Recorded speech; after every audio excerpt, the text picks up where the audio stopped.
Hey, what's up? This is Ricardo, and in this video I'll show you how to remove the GPU fan from a Dell Precision M6700. If you're looking for parts for this laptop, go to our website and use this coupon for a 5% off discount.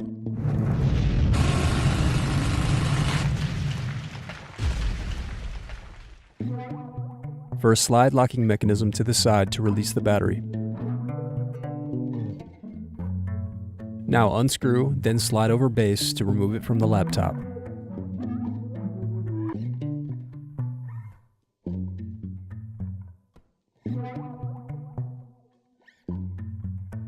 Now unscrew and disconnect cooling fan.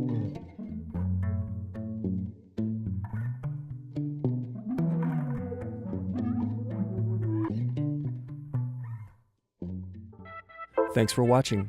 Don't forget to like and subscribe if you enjoyed this video. And if you need more, check out this playlist to watch other tutorials for your laptop. You can also click here to find parts for your laptop at partspeople.com.